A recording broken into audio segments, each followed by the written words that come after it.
Hello everyone, आप सबका स्वागत है रितेश कॉमर्स क्लासेस पे। मैं रितेश सर। तो सर बताओ आज क्या लेके आया हो। तो हम लोग जिन बच्चों का 2026 में एग्जाम है उनके लिए लेके आए हैं accounting for not for profit organisation, जिसको हम लोग शॉर्ट में बोलते हैं एनपीओ। और ये अकाउंटेंसी का है। हम लोग बुक करेंगे एस के सिंह का। ठीक है जी। एस के सिंह का चैप्टर नंबर 1 है accounting for not for profit organisation. कितने नंबर का आता है? तो मिनिमम 10 मार्क्स। ठीक है भाई जी। तो इसमें सर क्या क्या होता है? तो इसमें थ्योरी भी है, प्रैक्टिकल भी है। तो हम लोग थ्योरी भी करेंगे और साथ साथ पूरा क्वेश्चन भी करेंगे। ये देखिए, ये आपको पूरा नोट्स है। ठीक है जी। ये हैंड रिटन है, हाथ से लिखा गया है, देख लो। ये पूरा पूरा हाथ से लिखा गया नोट्स है। और ये क्लास नोट्स है जो पूरा क्लास में कराया जाता है और पूरा सिलेबस का है, कुछ भी छूटा नहीं है। एक एक करके है पूरा नोट्स। तो इसी नोट से हम लोग पढ़ेंगे। तो बता दे कितने पन्ने का है। राम धीन 3 4 5 6 7 8 9 10 11 पन्ने का है। तो इसमें पूरा नोट्स है आपका, कुछ भी इससे बाहर नहीं आता और ना ही एक भी आपका छूटेगा। ठीक है जी, कुछ भी नहीं छूटने को है। तो हम लोग इसी के हेल्प से पूरा पढ़ेंगे। ये मेरे द्वारा पढ़ाया गया पिछले बैच का भी पूरा नोट्स। तो हाथ से लिखा हुआ है, कोई टाइप भी है नहीं, तो इसको टाइप भी करा के अच्छा हो सकता है। चलिए तो हम लोग शुरू करें। और ये चैप्टर आपका थोड़ा लंबा है ना। तो हल्के में मत लेना है। जो 10 नंबर का पूछता है तो छोड़ दे, नहीं, मिनिमम कहें आपको 10। और एकदम आसान से चैप्टर है।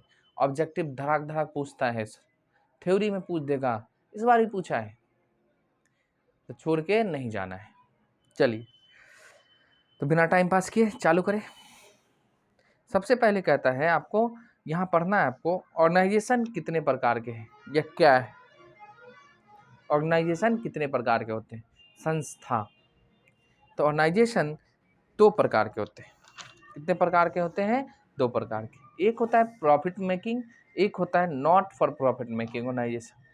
यानी एक ऐसा संस्था होता है जिसका मेन ऑब्जेक्ट होता है केवल प्रॉफिट कमाना। और एक ऐसी संस्था होती है जिसका मेन ऑब्जेक्ट प्रॉफिट कमाना नहीं होता, सोशल सर्विस होता है, समाज सेवा। तो आपको यहाँ पढ़ना कौन है? तो जो प्रॉफिट मेकिंग ऑर्गेनाइजेशन होता है उसके बारे में हम लोग 11वीं में पढ़ चुके हैं, सोल प्रोप्राइटरशिप। यहाँ भी पढ़ेंगे पार्टनरशिप कंपनी। लेकिन हमें यहाँ पढ़ना है नॉट फॉर प्रॉफिट ऑर्गेनाइजेशन, यानी ऐसी संस्था जिसका मेन मोटिव ये नहीं है प्रॉफिट कमाना, तो सर्विस देना। ठीक है जी। तो ऐसी संस्था जिनका मेन मोटिव क्या नहीं है, प्रॉफिट नहीं कमाना। तो भैया प्रॉफिट नहीं कमाओगे तो क्या करोगे? हम सर्विस देंगे। किस में? शिक्षा, दान, धर्म, खेल, स्वास्थ्य। ठीक है। मतलब जैसे आपके जिस स्कूल में पढ़ते हो, जिस कॉलेज में पढ़ते हो, क्या उसका मेन मोटिव है प्रॉफिट कमाना? नहीं। या जहाँ से आप 10वीं पढ़े होंगे हाई स्कूल से, उसका मेन मोटिव था प्रॉफिट कमाना? नहीं। यूनिवर्सिटी होता है, क्या उसका मेन मोटिव होता है प्रॉफिट कमाना? नहीं। सरकारी अस्पताल है, उसका क्या मेन मोटिव होता है प्रॉफिट कमाना? नहीं। मान लीजिए प्ले ग्राउंड है, टूर्नामेंट होता है, उसका मेन मोटिव क्या होता है प्रॉफिट कमाना? नहीं। भले ही कमाते हैं लेकिन मेन मोटिव नहीं होता क्या, प्रॉफिट कमाना। सरकारी स्कूल, सरकारी अस्पताल, लाइब्रेरी, खेल का मैदान, क्लब, ओपन जिम, व्यायामशाला जिसको बोलते हैं, वृद्धा आश्रम। अगर आप हमारे एरिया के हैं तो हमारे यहाँ से आगे जाओगे हाईवे पे 3 किलोमीटर आगे तो भराटी जगह पड़ता है, वहाँ पे एक वृद्धा आश्रम खुला है। तो क्या वहाँ जो लोग रहेंगे उनसे पैसा चार्ज जो भी हो पता नहीं, लेकिन क्या मेन मोटिव है जो प्रॉफिट कमाना?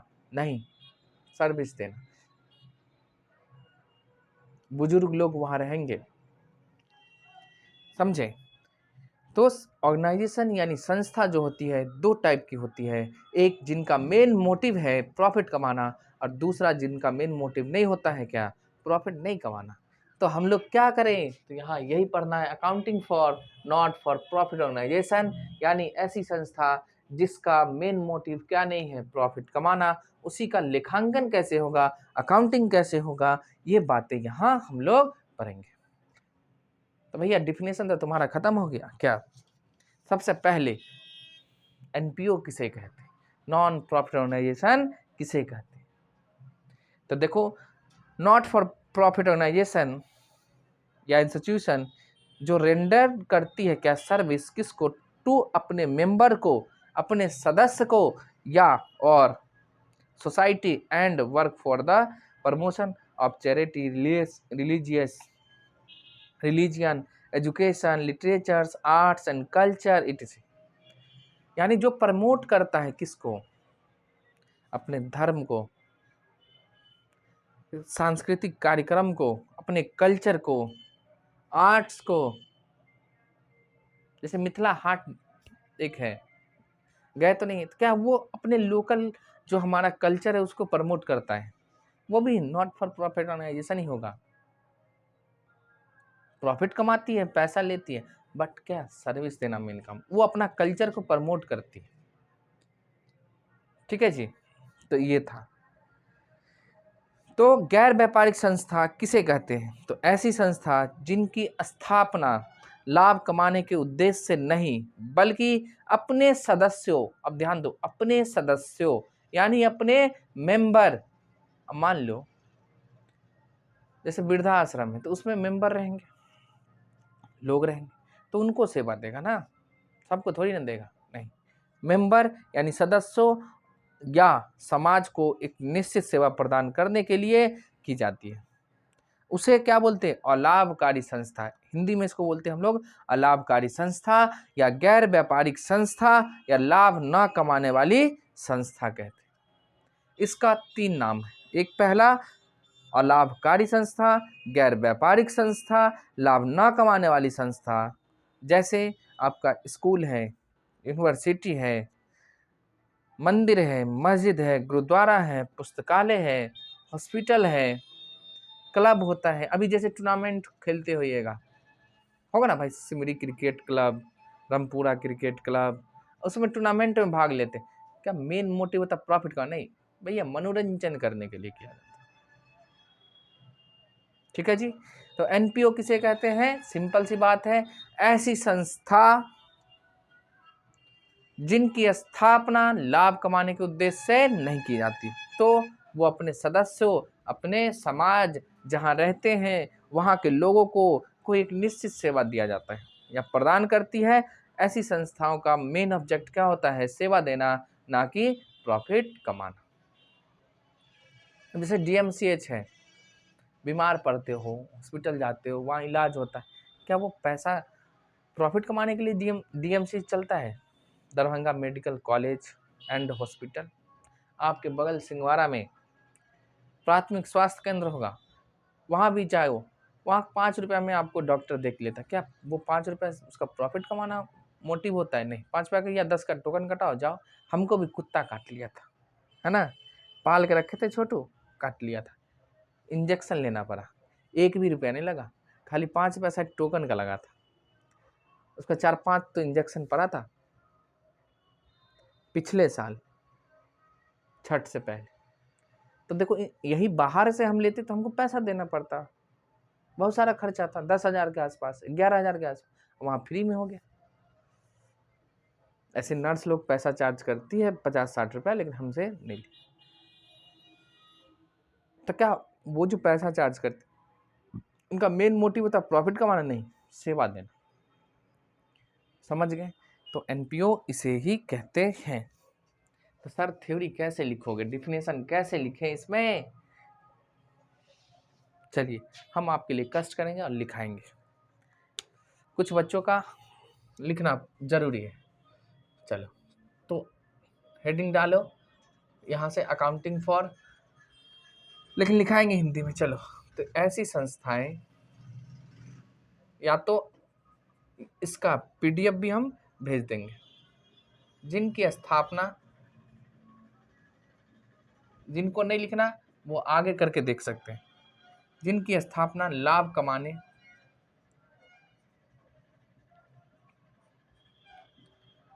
के उद्देश्य से नहीं की जाती है, तो भैया काहे, बल्कि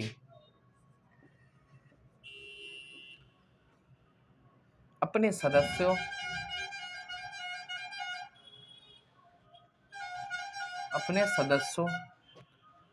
और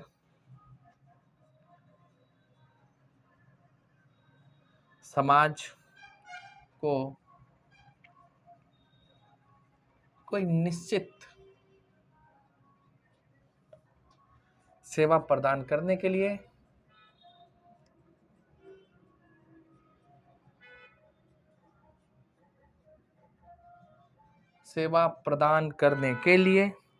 की जाती है।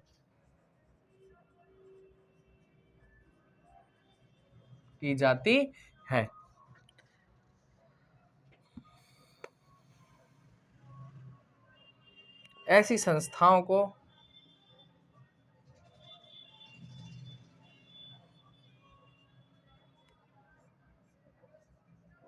क्या कहते हैं, गैर व्यापारिक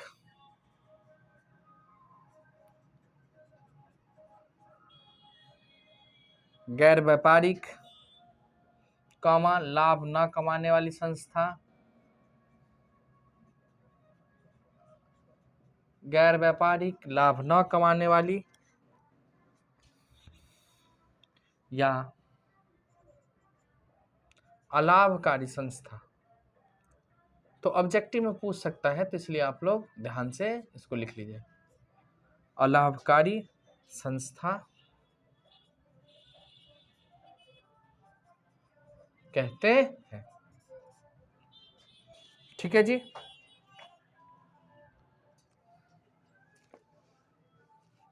थोड़ा इधर से उधर हो गया, वो देख लो, धीरे धीरे लिखते लिखते ही ठीक हो जाएगा, है ना। जैसे में क्या,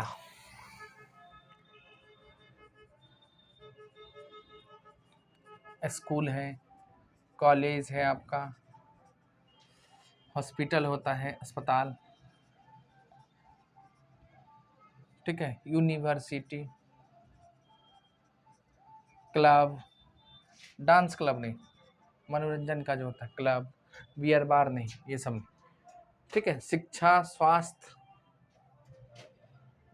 क्लब, प्लेग्राउंड या टूर्नामेंट, ये सब जितना भी होता है वही क्लब के अंदर आ जाएगा। ETC, ये सारी संस्थाएं क्या कहलाती है, नॉन फॉर प्रॉफिट ऑर्गेनाइजेशन, या नॉट भी बोलते हैं, नॉट फॉर प्रॉफिट ऑर्गेनाइजेशन। समझ गए जी। जैसे मंदिर, मस्जिद, स्पोर्ट्स के लिए, व्यायामशाला, ये सब जितना भी होता है, तो समझ जाना।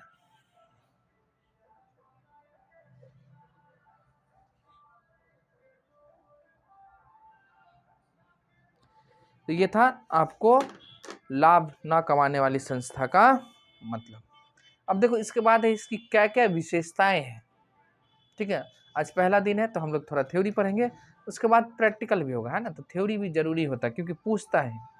अगला पूछिएगा आपको लाभ न कमाने वाली संस्थाओं की मुख्य विशेषताएं कौन कौन सी है, यानी फीचर क्या क्या है। तो लिखेंगे लाभ न कमाने वाली संस्थाओं की मुख्य विशेषताएं निम्नलिखित हैं। पहला है, ये सब नहीं लिखाएंगे, पढ़ के आपको सुना देते, ठीक है।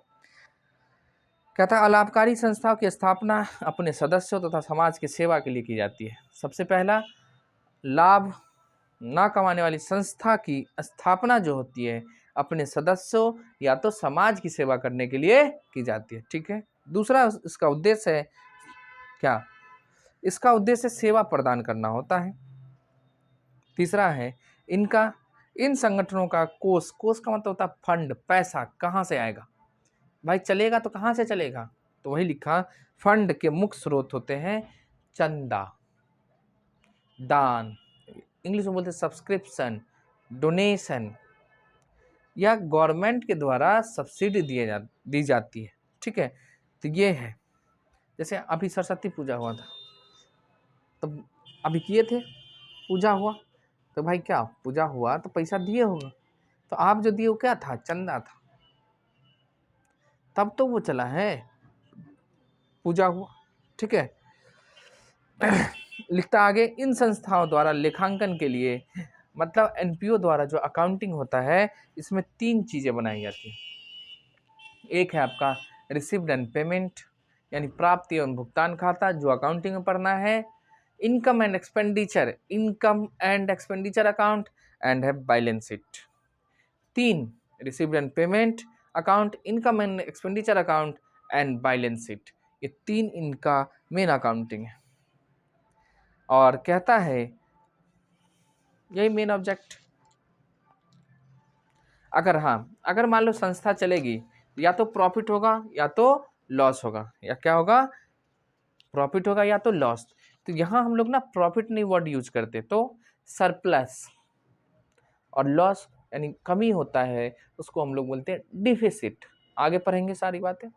तो ये जो मान लो हमारा प्रॉफिट होगा यानी सरप्लस जो होता है, तो इसको क्या मेंबर आपस में बांटते हैं? नहीं, बांटा नहीं जाता। तो इसको ना जमा करते हैं हम लोग फंड बना के, और उसका पैसा कहीं और जगह यूज करते हैं।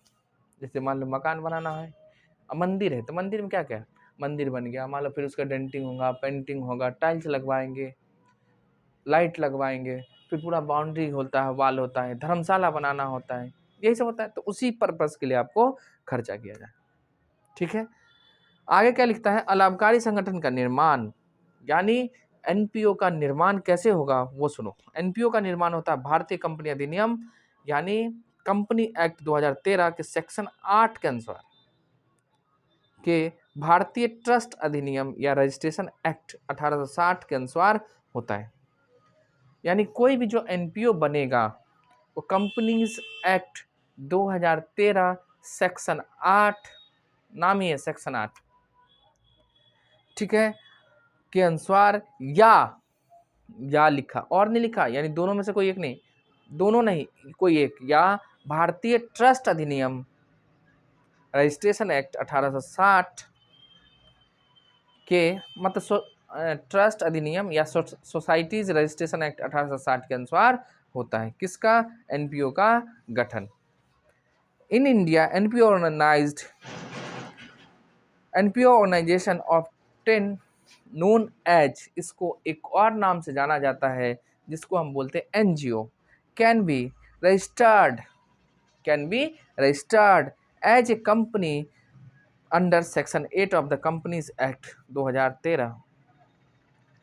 जबकि ये पहले एक कंपनी एक्ट 2013 से पहले था 1956, जो कि था आपका वहाँ सेक्शन 25 में, और यहाँ 2013 कंपनी एक्ट 2013 जब से लागू हुआ है तो सेक्शन 8 के अनुसार कैन बी है रजिस्टर्ड, मतलब कंपलसरी नहीं है, कैन बी हो सकता है। आगे क्या लिखता है, आगे लिखता है and can also be registered as trust and as a society registered under the previous of societies registration act 1860। ठीक है, तो या तो कंपनीज एक्ट 2013 के हिसाब से बना लो, या क्या, and can also B trust and society registered under the provisions of society registration act 1860 के अनुसार। ठीक है, तो एनपीओ नॉन फॉर प्रॉफिट में भी या तो सरकारी भी हो सकती है, यहाँ में भी लिखा गवर्नमेंट, यानी सरकारी हो सकती है, तो नॉन गवर्नमेंट भी हो सकती है, कंपलसरी नहीं है गवर्नमेंट का भी हो। हम आप भी अगर जब खूब पैसा कमाओगे, खूब पैसा, पैसा ही पैसा, पैसा ही पैसा, क्या करोगे उस पैसे का, क्या करोगे? आज सलमान खान का नाम सुना है, सुना ही होगा। अपने कमाई का एग्जैक्ट पता नहीं है, लेकिन जितना अपने लिए जरूरत है उतना ही रखते हैं, और जितना बचता है एनपीओ एनजीओ की तरह चलाते हैं। अनाथालय है, बच्चे को पढ़ने के लिए स्कूल है, अस्पताल बनाया गया, बीमारियां होती है वहाँ डोनेट करते हैं। टाटा कंपनी जो है सब। तो आप भी पढ़िए, लिखिए, खूब पैसा कमाओ, पैसा ही पैसा, इधर भी पैसा, इधर भी पैसा, ऊपर भी पैसा, नीचे भी पैसा, और उस पैसे का अपने पे खर्चा जो बच जाए उसको समाज के लिए दान दे दीजिए। तो कमाओगे अपने तब ना, जब अपने भिखमंगा रहोगे, दूसरे पर आधारित रहोगे, कहाँ से होगा? नहीं ना होगा, तब तो लंगर में रहोगे। ठीक है जी, तो ये था। अब एक क्वेश्चन और बनता है आपका, लाभकारी संस्था यानी जो प्रॉफिट मेकिंग ऑर्गेनाइजेशन है and non profit making organisation है, इसमें क्या अंतर है? ध्यान से सुनिएगा, आप बुक खोल लीजिए, आपका एक एक चीज़ पढ़ाया जाता है यहाँ। ये नहीं जो ये आपके एग्जाम में आएगा, नहीं आएगा, ये इम्पोर्टेंट है, ये गेस है, वो बकवास की बातें यहाँ नहीं होती।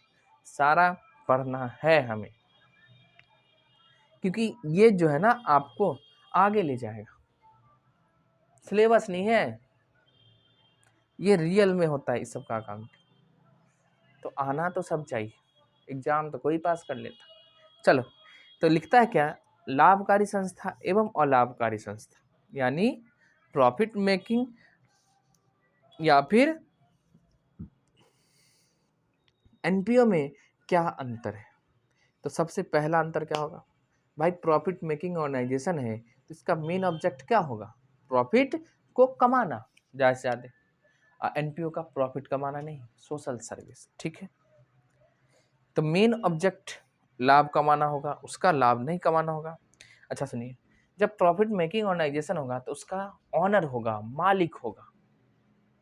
ठीक है, लेकिन क्या बताइए, एनपीओ का कोई मालिक होता नहीं, उसके सदस्य ही व्यवस्था चलाते हैं, जो मेंबर होंगे सब लोग मिलके चलाते हैं। अभी जैसे मान लो सरस्वती पूजा किए होगा, नहीं उसका कोई सब हेड होंगे ना भाई, तू ये देखो, तुम ये देखो, तुम ये देखो, तुम ये, कि नहीं सब एक काम एक ही को दे दो, अब वही आपको डायरेक्शन देगा, करेगा नहीं, छोड़ के भाग जाएगा, अरे मालिक बनता है। तो एनपीओ में मालिक नहीं होता। ठीक है, और प्रॉफिट मेकिंग ऑर्गेनाइजेशन में जो पैसा लगाता है ऑनर, उसको हम लोग कैपिटल बोलते हैं। तो अब जब अकाउंटिंग में जर्नल एंट्री पढ़े होइएगा तो वहीं लिखा होगा राम स्टार्टेड विथ कैश, ये वो, तो राम नाम जो था वही ऑनर है। क्या एंट्री मारते थे? Cash account debit to capital account, यानी पूंजी। तो प्रॉफिट मेकिंग ऑर्गेनाइजेशन में जो ऑनर इन्वेस्टमेंट करता उसको हम लोग कैपिटल बोलते हैं। ठीक है जी, और एनपीओ में जो पूंजी, जो पैसा इन्वेस्टमेंट किया जाता है, इसको ध्यान से सुनो, कैपिटल फंड बोलते हैं। यही सब याद करा देंगे, क्या बोलते हैं? Capital fund. Capital word use होता बट फंड लगा के, नॉट ओनली कैपिटल। कहता है अब इसमें अकाउंटिंग फिनेंशियल स्टेटमेंट क्या होता है? तो भैया प्रॉफिट मेकिंग में आपको ट्रेडिंग अकाउंट पढ़े होइएगा, प्रॉफिट एंड लॉस अकाउंट पढ़े होइएगा, बैलेंस शीट पढ़े होइएगा, फाइनल अकाउंट के चैप्टर के नाम से। अगर नहीं पढ़े हैं तो अब क्या किया जाए, नहीं पढ़े तो आएगा क्लास यूट्यूब पे देखते रहा। तो सर 12वीं की शुरुआत करो, 11वीं कौन जाता, चलो कोई नहीं। और एनपीओ में जो होता है वो बनता है आपका receive and payment account, income and expenditure account and balance sheet. Receive and payment, income and expenditure and balance sheet, समझ गए? तो प्रॉफिट मेकिंग में क्या क्या? Trading, PL, trading account, PL account and balance sheet main. और non profit organisation में received and payment, income expenditure and balance sheet. Okay, चलिए और आगे और है इसका क्या। देखो, जब प्रॉफिट मेकिंग संस्था चलेगी चलाते जाओ चलाते जाओ चलाते जाओ, इनकम आगा, एक्सपेंस होगा, खर्चा होगा, बहुत सारी चीज़ें होंगी, लॉस होंगे, प्रॉफिट होंगे। तो मेन रिजल्ट जो निकलता है उसको हम क्या बोलते हैं? नेट प्रॉफिट या तो नेट लॉस। क्या बोलते हैं?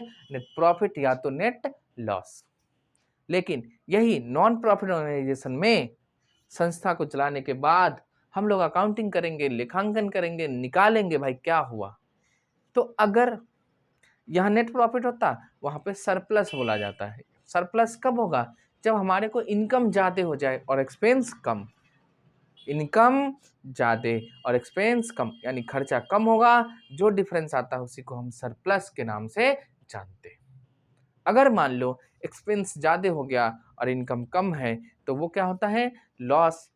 तो यहाँ नेट लॉस नहीं बोलते, यहाँ डिफिसिट बोलते हैं। क्या बोलते हैं? डिफिसिट, यानी कमी, डिफिशियंसी, कमी।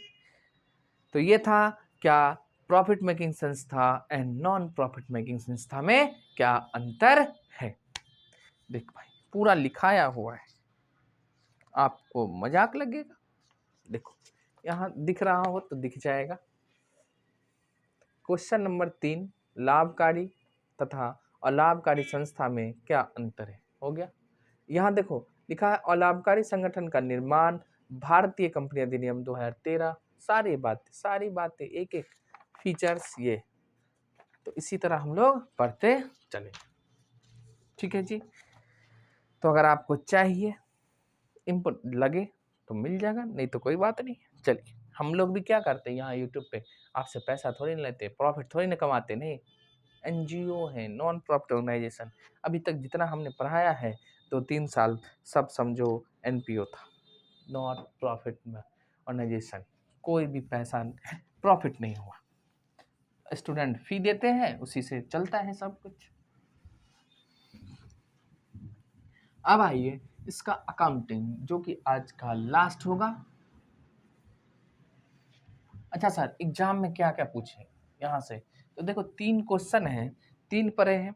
एक पढ़े आपको एनपीओ किसे कहते, दूसरा एनपीओ की विशेषताएं क्या है, फीचर्स, और तीसरा पढ़े हैं profit making and non profit making में क्या क्या डिफरेंस। 3 में से एक रहता ही रहता है, या तो आपको पूछ देगा नॉन प्रॉफिट ऑर्गेनाइजेशन किसे कहते हैं ये बताओ, या तो इनकी विशेषता बताओ, या दोनों में अंतर क्या है। ठीक है जी। इसके बाद हम लोग पढ़ेंगे इसका अकाउंटिंग। क्या पढ़ूंगा? अकाउंटिंग।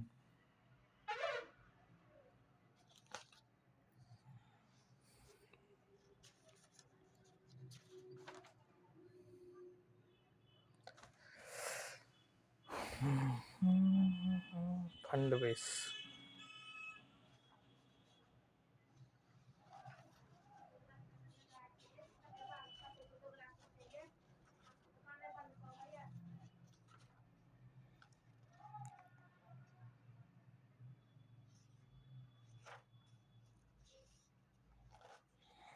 ठीक है, तो एनपीओ का अब हम लोग करेंगे अकाउंटिंग। तो देखो अकाउंटिंग जो होता है ना 2 बेस पे, एक होता है फंड बेस, एक होता है non fund base. Fund base का मतलब होता है आपको किसी चीज के लिए पैसा पहले से ही स्पेशल है बचा हुआ है। जैसे मान लो टूर्नामेंट होता है तो उसके लिए मैच होगा, भैया मैच होगा तो उसके लिए पहले से पैसा बना के रखते हैं, यानी जो पैसा आता है फिक्स है वहीं पे यूज होगा, तो ये मैच फंड हो गया। प्राइज फंड मतलब पैसा फिक्स है और उसी पर्पस पे आपको पैसे को खर्चा करना है, नहीं और कहीं। ठीक है, तो अकाउंटिंग जो होता है इसका लेखांकन किस बेस पे होगा, तो लेखांकन जो होता है आपका, इस सबको लिख लेना है ना, फंड बेस अकाउंटिंग, और दूसरा है non fund base accounting. Non fund base accounting.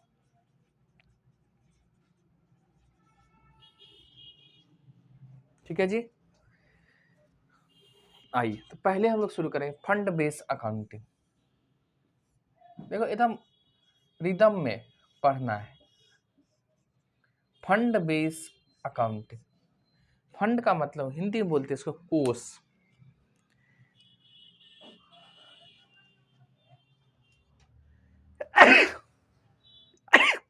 Sorry, मतलब आपके पास पैसा है और उसका यूज उसी पे करेंगे, इसको हिंदी में बोलते हैं हम लोग कोष आधारित। देखो कहता क्या है, कोष आधारित लेखांकन वह पद्धति है यानी मेथड है जिसके अंतर्गत विशेष उद्देश्यों के लिए प्राप्त राशियों से अलग अलग खाते खोले जाते हैं और उनसे संबंधित लेन देनों का लेखा उन्हीं खाते में किया जाता है। देखो विशेष ऑब्जेक्ट उद्देश्य है, स्पेशल ऑब्जेक्ट है के लिए पैसा आता है, उसी को हम क्या बोलते हैं, fund base account. Non fund base account यानी पैसा आ रहा है, आप कहाँ खर्चा होगा पता ही नहीं, तो ये नॉन फंड बेस अकाउंटिंग होता है। अब मान लो आप हमको 10,000 रुपये दिया और कह दिया जाइए सर, गर्मी का मौसम आएगा, फ्रीजर लगा दो मंदिर में या धर्मशाला में पानी पीने वाला। अब देखो वो 10,000 रुपये लेके हम वही काम करेंगे, कहीं और उसका यूज नहीं करेंगे, तो ये फंड बेस अकाउंटिंग मतलब पर्पस फिक्स है। हाँ पूछेगा, ये फंड बेस अकाउंटिंग किसे कहते हैं, पूछेगा या तो पूछा हुआ है, तो आप देख सकते हैं। चलिए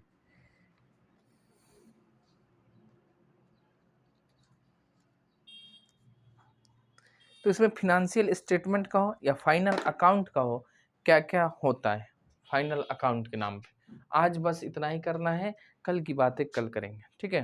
तो इसको हटा दिया जाए। तो फंड बेस अकाउंटिंग और नॉन फंड बेस समझ गए। फंड का मतलब आप पैसा दिए और ऑब्जेक्ट भी बता दिए, काम भी फिक्स है, आपको वहीं पे खर्चा करना है, तो ये हो गया हमारा फंड बेस। देखो तो फाइनल अकाउंट जो बनता है एनपीओ में,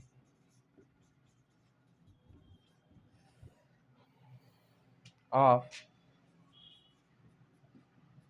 NPO, final account of NPO क्या क्या बनेगा, तो हमने अभी आपको जस्ट बताया था अंतर में क्या,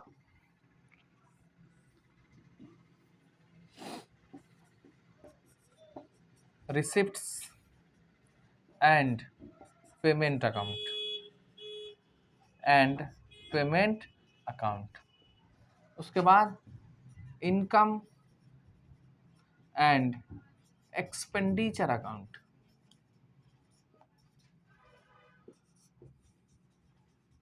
and balance sheet.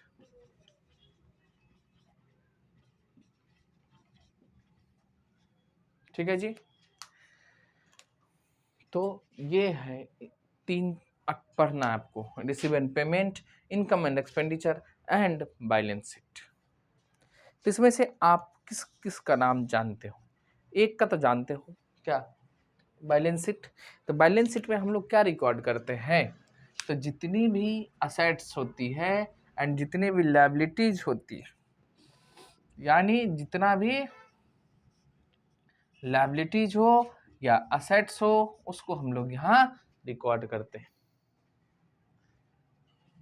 Ji sir, और रिसीव्ड एंड पेमेंट सर बताओ, कैश बुक की तरह बनाया जाता है, समरी है किसका, कैश बुक का ही ये समरी है, यानी कैश बेसिस पे ये बनाया जाता है। मतलब रिसिप्ट का मतलब क्या होगा, पैसा आए जाएगा आएगा, अब पेमेंट का मतलब पैसा जाएगा। तो यहाँ पे क्या करना है, कैश का आना और कैश का जाना रिकॉर्ड करते हैं इस अकाउंट में, ओनली कैश का ट्रांजैक्शन ही रिकॉर्ड होता है रिसीव एंड पेमेंट अकाउंट में। और सर इसमें इनकम एक्सपेंडिचर, इनकम का मतलब जितना भी आएगा आए, एक्सपेंडिचर जितना भी खर्चे होंगे उनको इस खाते में रिकॉर्ड किया जाता। यानी जैसे आप लोग ट्रेडिंग पीएल पढ़े होंगे, डेबिट में खर्चा क्रेडिट में इनकम, तो उसी तरह ये भी बनाया जाता है, ठीक है, ट्रेडिंग पीएल की तरह। क्या, इनकम एंड एक्सपेंडिचर, और बैलेंस शीट आप पढ़े ही हैं, तो इसमें लायबिलिटीज और एसेट्स रिकॉर्ड करते हैं। एक क्वेश्चन पूछते हैं, आप लोग बताइएगा, बैलेंस शीट में का साइड होता है कितना, 2, कौन कौन, डेबिट साइड और क्रेडिट साइड। नहीं, कभी भी नहीं बताना है, बैलेंस शीट में कोई साइड नहीं होता, डेबिट साइड और क्रेडिट साइड नहीं होता, लायबिलिटी साइड और असेट साइड होता है, लायबिलिटी साइड और असेट साइड, डेबिट साइड और क्रेडिट साइड नहीं बोलना है। लेजर बनाते तो होता ना भाई, डेबिट साइड और क्रेडिट साइड, तो ये लेजर नहीं होता, ये स्टेटमेंट होता है, तो इसको हम लोग बोलेंगे असेट साइड या फिर liability side, not debit and credit side. Okay, तो ये नहीं बोलना है। तो चलिए इन सब को शुरुआत करने के लिए हम लोगों को मिलना होगा अगले वीडियो में। तो अगले वीडियो में एकदम रेगुलर बेसिस पे हमारा क्लास भैया जी चलने लगेगा, हाँ दबा के, ठीक है जी। तो पहले हम लोग पढ़ेंगे यहाँ पे क्या, रिसीव एंड पेमेंट, और रिसीव एंड पेमेंट अकाउंट को पूरा पढ़ते पढ़ते पढ़ते उसमें और स्पेशल टर्म सब आता है, पॉइंट सब आता है, उस सब को पढ़ेंगे। फिर इनकम एक्सपेंडिचर, फिर बैलेंस शीट, फिर तीनों को मर्ज करके पढ़ेंगे लास्ट में। चलिए तो हम लोग मिलते हैं अगले वीडियो में। अगर हमारा, चलो कोई बात, ठीक है, तो कोई भी बच्चा टेंशन नहीं लेगा, है ना, यहाँ से पढ़ो, आगे जो होता है किया जाएगा, इसके लिए टेंशन बिल्कुल ही नहीं लेना है। जब तक है तब तक हम पढ़ाएंगे, इसमें कोई दिक्कत नहीं है। Bye bye.